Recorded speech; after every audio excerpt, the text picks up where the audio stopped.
Brasil das Gerais está de volta e agora a Cristina Paiva, nossa colunista e coach de comunicação, vai dar dicas de como se comunicar melhor em 2018, não só na profissão, como em todas as áreas da vida. Então, comunicação é tudo, né, Cris?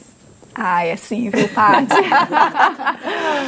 Então, olha, essa época do ano é uma época em que as pessoas já estão muito envolvidas e sensibilizadas pensando no próximo ano, né? Estressadas, né? Com esse fim de ano, correria, muito estressadas, Natal. fazendo revisão do ano, um balanço, retrospectiva, e sempre analisando, assim, quais são os erros, quais foram os acertos. Como que eu posso melhorar, né? Me tornar uma pessoa melhor, um profissional melhor. Isso.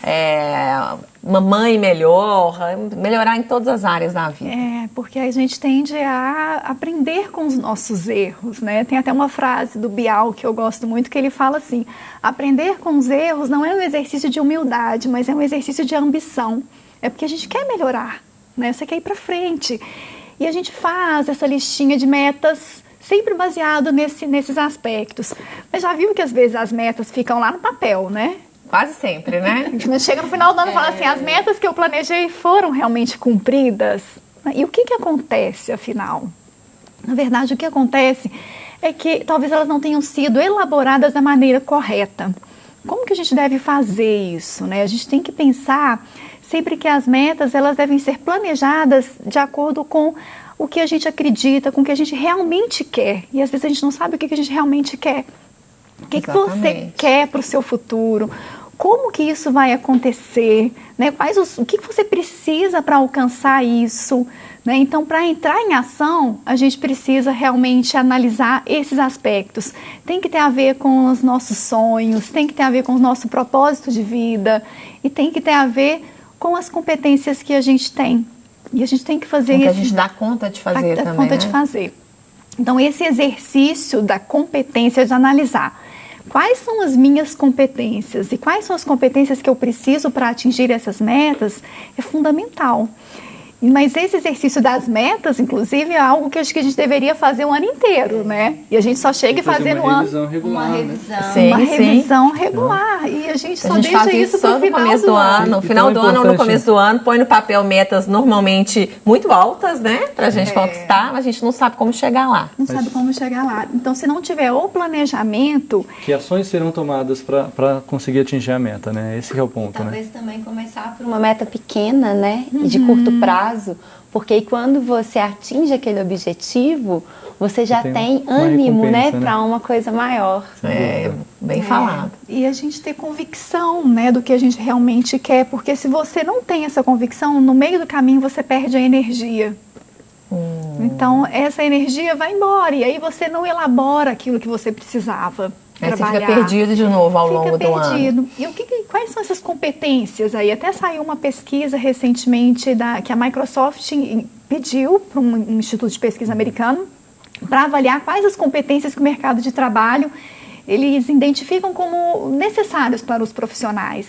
E a habilidade de se comunicar bem entrou em primeiro lugar dentre 20 competências.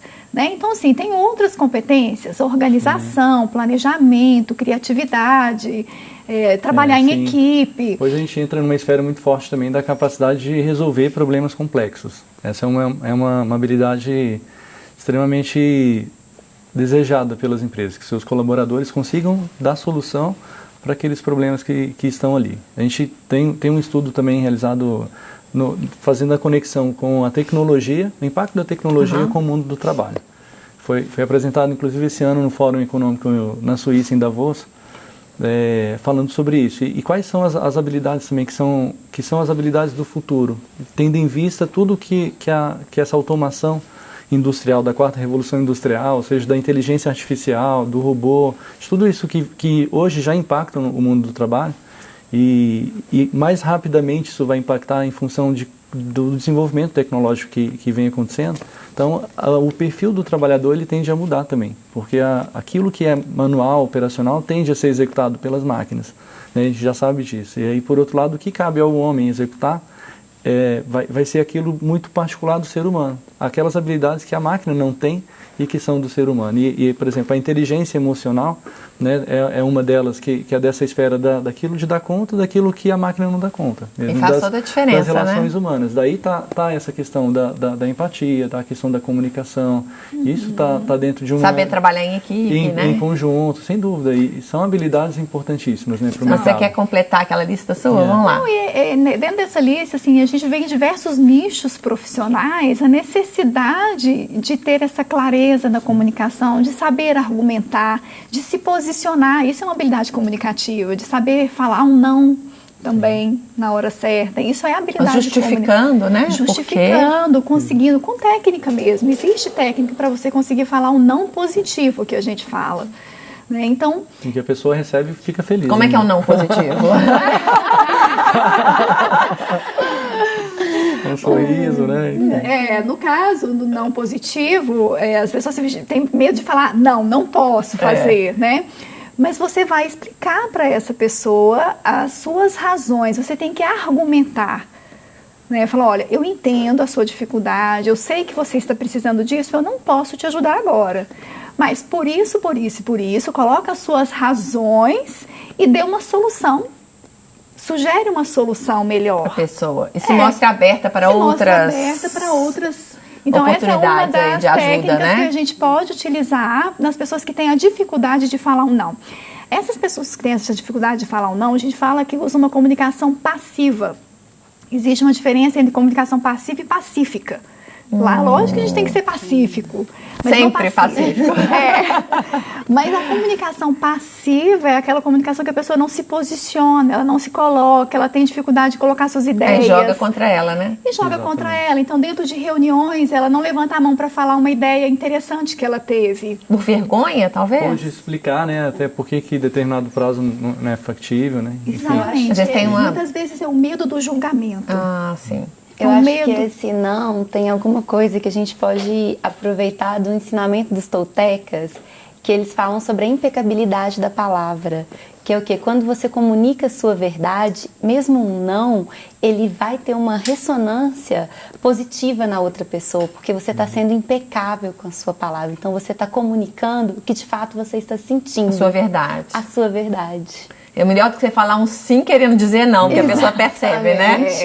E você vai contra os seus valores, né? Aí você já fica mal, aí atrapalha toda a sua equipe, todo o trabalho que você está fazendo ali naquele momento, né? Parece que fica tudo impregnado ali daquela má vontade de estar fazendo uma coisa que muitas vezes você acha que não é da sua competência, ou não deveria ser você que deveria estar fazendo, né? Uma série de questões aí que todos nós passamos no nosso ambiente de trabalho. Com certeza, e não agrega, né? Esse tipo de comunicação passiva não agrega em nada, não ajuda. O contrário da comunicação passiva é a comunicação agressiva e violenta. E isso a gente vê muito também dentro das empresas, não só nas empresas, em casa, né? E o que acontece? As pessoas, às vezes, por julgamentos, por ideias pré-concebidas, ou por acreditar que a ideia dela é a certa, a correta, a melhor, agem de uma maneira muito agressiva, usam palavras muito impactantes, agressivas e negativas, com um tom de voz, com a linguagem corporal de uma forma muito agressiva. Então pensa antes de falar, né? Exato. E que acaba sendo prejudicial, né? Que acaba sendo muito prejudicial, gera conflitos. É o que o Cristiano estava contando para a gente aqui no intervalo, que a maior parte das demissões é por motivos de comportamento e não por questões de técnicas, né? Da pessoa saber ou não fazer aquele tipo de trabalho. Sim, grande parte no momento da contratação é um conjunto de competências técnicas e comportamentais que são avaliadas, né? E a empresa faz a opção de chamar, né, de convidar aquele profissional para fazer parte da equipe. Mas no momento do desligamento, em grande parte das vezes, o motivo principal do desligamento ele tem a ver com aspectos que são comportamentais. A gente costuma falar do fit cultural, né? Que é essa adesão, alinhamento do profissional com a cultura da organização. E o comportamento dele no dia a dia, de como isso desenrola a ponto da empresa não mais acreditar na capacidade da pessoa no trabalho voltar. E aí a pessoa acaba sendo desligada por esse motivo. Então é um ponto... a pessoa às vezes nem percebe, né? Que é por causa disso. Normalmente elas não percebem. Às vezes tem um processo de feedback nas empresas mais estruturadas, né? Às vezes, muitas vezes com apoio da área de gestão de pessoas. Ela consegue trabalhar isso, o gestor vai dar o feedback, a pessoa vai ter tempo para reagir e encontra, né, o caminho para seguir na empresa. E em alguns casos isso não acontece e acaba ocasionando aí depois a demissão, fala, como né? assim? Que injustiça! Exatamente. Por que eu, né? Mas aí, para tudo isso, cabe a autoavaliação, cabe essa checagem, né? Sobre essa adesão, do quanto que esse casamento precisa acontecer entre os valores pessoais, o comportamento pessoal, com aquilo que é esperado pela companhia, né? É importante isso. Eu costumo falar assim, que se a gente coloca numa reta, de um lado a gente tem essa comunicação passiva, né, do outro a agressiva, e no meio, que é o que a gente precisa, esse equilíbrio é a comunicação assertiva. É a palavra-chave, então. É a palavra-chave. A comunicação assertiva é a capacidade de você se expressar com clareza, com convicção, com autenticidade, como você falou, sendo verdadeiro, usando realmente assim as suas qualidades, as suas características, não querendo ser como outra pessoa, sendo você mesmo, usando seus pontos fortes e também sabendo trabalhar os seus pontos fracos. Né? Então isso é comunicação assertiva, é a gente conseguir engajar as pessoas quando a gente está dentro de um discurso, e mais do que isso, porque as pessoas acham que comunicar bem é falar bem. Mas não é só falar isso. Muito, né? Falar muito. Na verdade, é você também ter a capacidade de ouvir, a capacidade de ter a escuta empática, de perceber o outro. E hoje isso tem ficado cada vez mais difícil. Né? As pessoas estão com muitas atividades, muito ligadas em redes sociais. Então, eu estou falando, a pessoa não consegue me ouvir, está prestando atenção em outra coisa, não está conectada, não faz uma validação daquilo que foi falado. Então, isso acomete muito as relações, a comunicação mesmo dentro de uma equipe. Né, porque às vezes ocorrem mal entendidos na comunicação por conta disso. Isso vale também para todas as áreas da nossa vida, né, Cris? Relacionamento, amizades, educação de filhos, né? Essas dicas aí de assertividade, acho que a gente pode usar em todas elas. E deve, né? E como é difícil, às vezes até nas relações familiares é até mais difícil a gente conseguir dosar isso, porque a gente tem muito mais ideias pré-concebidas. Você fez isso porque, já sei. Aí você já age com agressividade. Muita emoção no meio ali, né? Muito sentimento misturado, né? Exatamente. Trabalhar essa inteligência emocional é importante. E hoje já tem, né? Cursos, é possível você desenvolver, né, técnicas. Mas você tem isso. Cursos específicos para melhorar o relacionamento pessoal, por exemplo? Hoje em dia? Existe a comunicação não violenta que trabalha muito melhorar mesmo a assertividade na comunicação, a escuta empática. A forma como você fala as coisas, A forma como você fala as coisas. E quando a gente fala o que a gente fala, a gente tem o que a gente fala e o como a gente fala. E a gente tem que pensar nas duas coisas. E a hora de falar também, né? E a hora de falar também. E o como a gente fala, eu estou falando das ferramentas de fala mesmo. Às vezes a agressividade acontece, não é só pelas palavras. Às vezes eu não falo algo tão agressivo, mas o tom da minha voz, os gestos que eu uso, a minha expressão facial, isso tudo faz com que a pessoa se desconecte, na verdade. Ou receba aquela informação de uma forma como agressiva, né? Agressiva, e a reação vai ser agressiva também. E aí, assim, a comunicação é o quê? A comunicação é tornar comum. Então, é partilha. E acaba se tornando uma guerrilha. É uma via de mão dupla, né? Exatamente. Adriana, você que trabalha muito com essa questão do feminino, né, como terapeuta e como psicóloga holística, o que você pode trazer para a gente aí desse universo feminino na comunicação?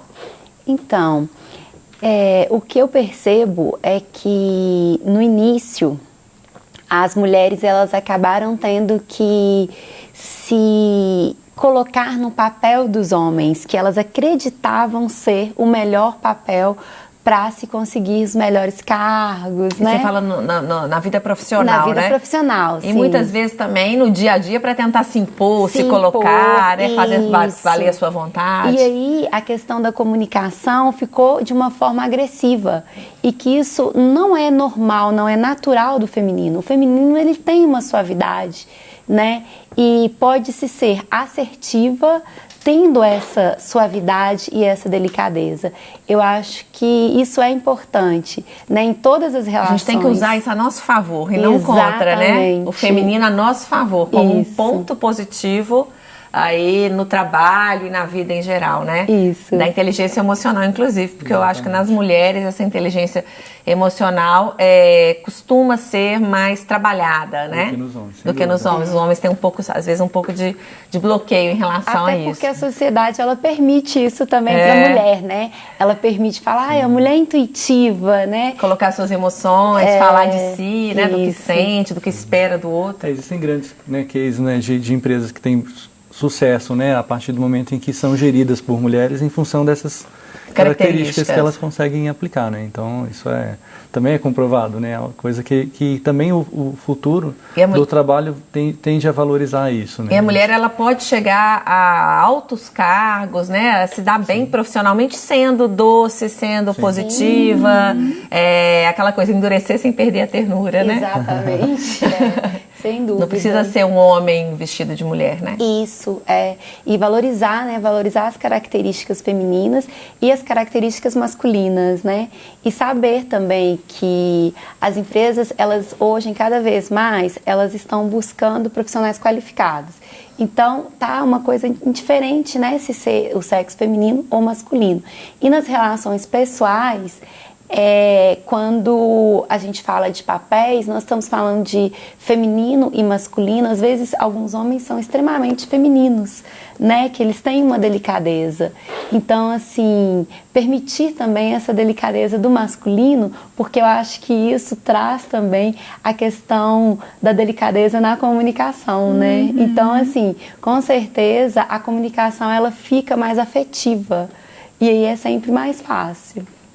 Então é isso, a mulher ela saber dosar aí o feminino e o masculino na dose certa, né? E o homem também se permitir vir o seu feminino aí à tona em alguns momentos da vida e do trabalho, né? Isso, Cristiano? Exatamente. Eu acho que isso tudo favorece para que as pessoas tenham sucesso naqueles empreendimentos, né, que ela vai fazer.